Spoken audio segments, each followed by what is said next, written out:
Welcome to you, the students of class 12, in my English class. I am Torfod from Haldibari High School. Let's read the first story of your syllabus, The Ice Habit by Ruskin. I know that you already know about Ruskin as you have read about him in secondary level, and you have a little introduction here at the beginning of the book, and you have your reference book and the other sources to know a lot about Ruskin because I have not much time as I do in class. I have no scope of doing all those here in your class. So I'll directly go to your text. The eyes had it. Let's start. I had the train compartment to myself up to Rohana. Here you have to notice that the story is starting with first person narrator. The narrator will be narrating the story in first person. And he had gone up to Rohana. Then happened one thing, the most important thing, that is, then a girl got in. So the question is, where did the girl get in? The girl got in the train when it had gone to Rohana. The couple who saw her off were probably her parents. A couple had come to see of the girl, and they seemed to be her parents to the narrator. They seemed very anxious about her comfort. And the woman gave the girl detailed instructions. So the woman had given detailed instructions. There are 3 instructions. What are they you have to follow? The first one is that where to keep her things. Second one, when not to lean out of window. And third one, how to avoid speaking to strangers. After this, the first paragraph of the story. Let's proceed. They called their goodbyes and the train pulled out of the station. They means whom the narrator thought to be the parents of the girl. They bade goodbye to the girl and the train began to move. Now notice the line once again. They called their goodbyes and the train pulled out of the station. What kind of sentence is this? Once again I am reading. They called their goodbyes and the train pulled out of the station. You understood by this time it is a compound sentence. So if you are asked to transform it into a complex sentence, what will you do? See, they called their goodbyes. Keep it the principal clause. Omit this and. Then the train pulled out of the station. Put before it when. Then it will become, they called their goodbyes when the train pulled out of the station.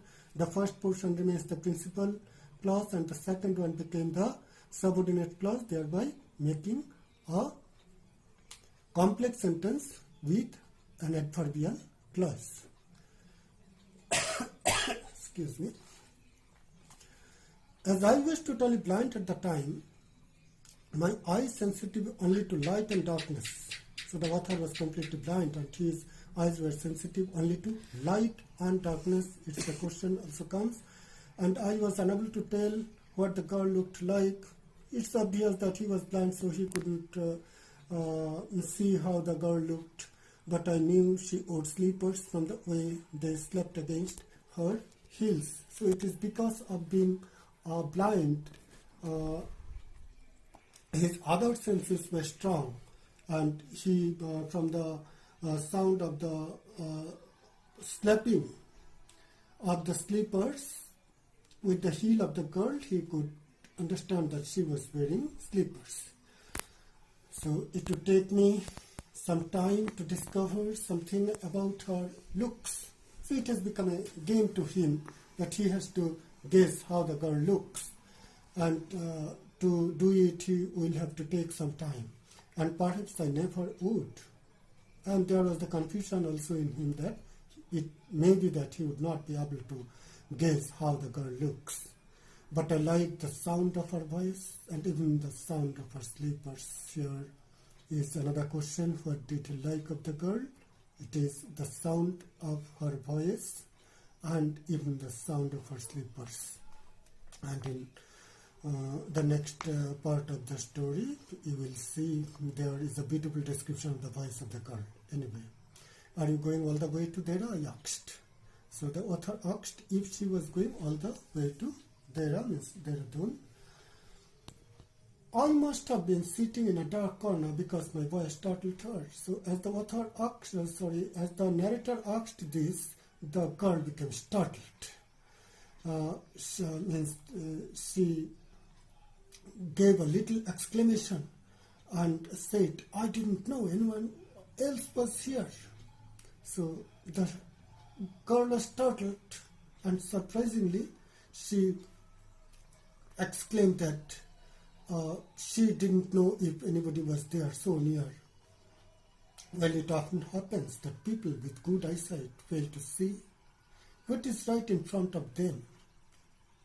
They have too much to take in, I suppose. So it is a very high philosophic word of the author Ruskin warned that people with usual eyesight fail to see the usual things before their eyes, whereas people who cannot see or see very little have to take in only their essentials, whatever registers most tellingly on their remaining senses. So with the help of the remaining senses, they have to guess what is in front of them, and thereby they can discover them also.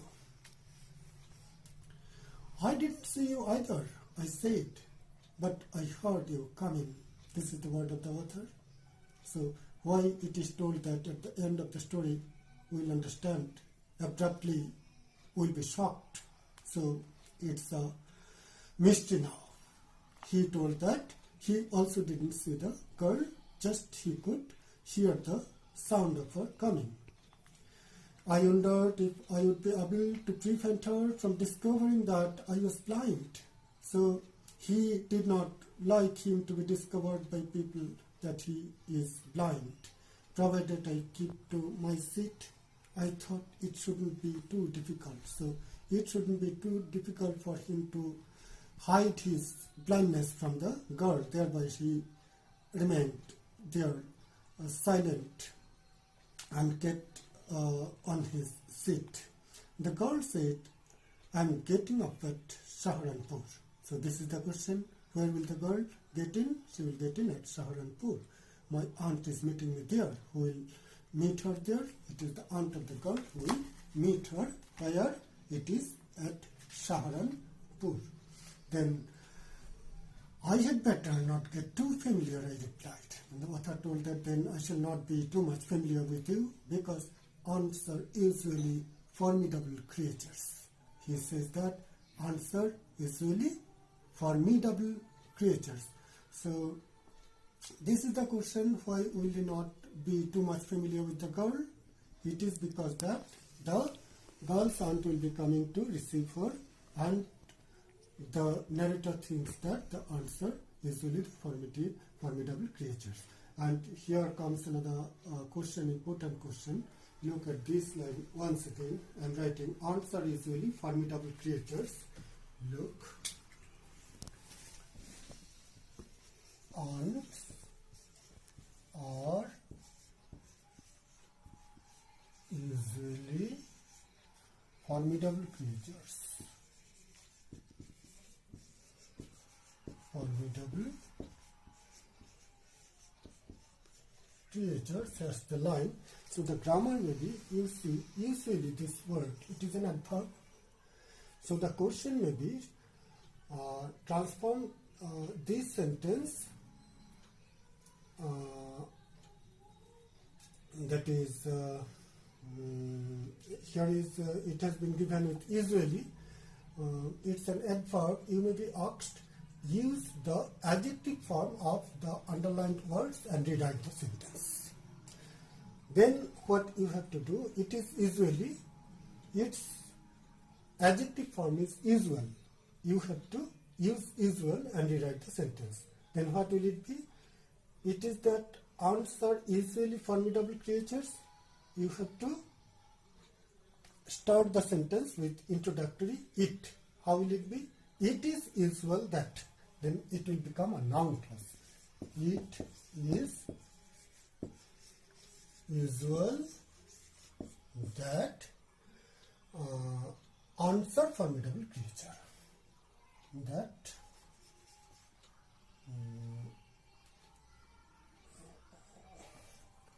it is formidable. It is usual that it is ants. Ants are formidable creatures. So, you could be asked to transform the sentence using the adjective form of usually, or you could be told that rewrite the sentence with a noun clause. The same will be the answer. It is usual that ants are formidable creatures. So you could understand, I think. Then, where are you going? She asked. The girl also got interested towards the narrator, so she asked her where he was going. And where are you going? She asked. It's a very simple question of narration, you know. If you have to transform it into indirect speech, what will you do? She asked where he was going. To Dara and then to Mussoorie. So the reply of the narrator was he would first go to Dara and then he would go to Mussoorie. Oh, how lucky you were. Look at this sentence. Oh, how lucky you were. Oh, how lucky you were. It is what kind of sentence? You know, it's obviously an exclamatory sentence. And make it a statement. Oh, how lucky you were. It is obviously you are very lucky. I wish I were going to Mussoorie. I love the hills, especially in October. This is the short question. When is it that the girl loves to go to Mussoorie? It is in October. Yes, this is the best time. Yes, this is the best time. This is the best time. So, this is the best time. What degree is it? This is the best time. This is the best time. What degree is it? It is superlative degree. Then you may be asked to transform it into comparative degree. What will you do? This is best time. This is best time. Comparative, this time is better than any other time. Any other time. And you may also be asked to transform this one into a positive degree. This is the best time. What will you do? This is the best time. Then for positive degree, it will be no other time. Look, no other time is so good as this.